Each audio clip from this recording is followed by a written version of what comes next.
மத்திய காசாவில் உள்ள அகதிகள் முகாம் மீது இஸ்ரேல் தாக்குதல். முன் அறிவிப்பின்றி நடத்தப்பட்ட தாக்குதலில் குழந்தைகள் பலி. மத்திய காசாவில் இடம்பெயர்ந்த மக்கள் மீது இஸ்ரேல் ஆக்கிரமிப்பு படை வேண்டுமென்றே வான்வழி தாக்குதல்களை நடத்தியுள்ளது.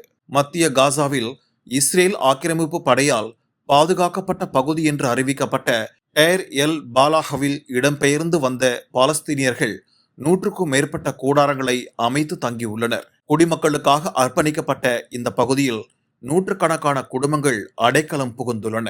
இப்பகுதியை நேற்றிரவு இஸ்ரேல் ஆக்கிரமிப்பு படை எவ்வித முன் அறிவிப்புமின்றி வான்வழி தாக்குதலை நடத்தியுள்ளனர். திடீரென்று இஸ்ரேலிய போர் விமானங்கள் முழு பகுதியையும் கார்பெட் குண்டுகளை வீச தொடங்கின. இதில் பலர் கொல்லப்பட்டனர் மற்றும் பலர் இடிபாடுகளுக்குள் அடியில் சிக்கி படுகாயமடைந்தனர். இறந்தவர்களில் பெரும்பாலானவர்கள் குழந்தைகள் என்று முகாமில் தங்கியிருந்தவர்கள் ஊடகங்களுக்கு அளித்த பேட்டியில் தெரிவித்துள்ளனர். அப்பாவி மக்கள் மீது இஸ்ரேலிய படைகள் திட்டமிட்டு தாக்குதல் நடத்தி வருவதாக ஹமாஸ் படையினர் குற்றம் சாட்டியுள்ளனர். இஸ்ரேலிய ஆக்கிரமிப்பு படைகள் பள்ளிகள், கூடாரங்கள் அல்லது இடம்பெயர்வதற்காக சாலைகளில் நடந்து செல்லும் மக்கள் மீது கூட வெடிகுண்டுகள் அல்லது ஏவுகணைகள் மூலமாக தாக்குதல் நடத்தி வருகிறது. வீடுகள் அனைத்தும் அழிக்கப்பட்டு விட்டன.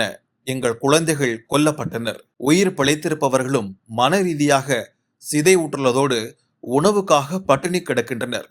இப்படிப்பட்ட சூழ்நிலையில் நாங்கள் எங்கே செல்வோம் என்று பாலஸ்தீனிய மக்கள் எழுப்பியுள்ள கேள்விகள் சர்வதேச அளவில் அதிகாரமிக்க அமைப்புகளின் செவிகளில் எப்போது கேட்கும் என்பது தெரியவில்லை. இந்த வீடியோவை உங்களுக்கு வழங்கியது www.aliaonlinestore.com. இந்த இணையதளத்தில் நீங்கள் ட்ரை ஃப்ரூட்ஸ், நட்ஸ், அதே மாதிரி குழந்தைகளுக்கு தேவையான டாய்ஸ் உள்ளிட்ட பல பொருட்களை நீங்கள் வாங்கிக்கலாம்.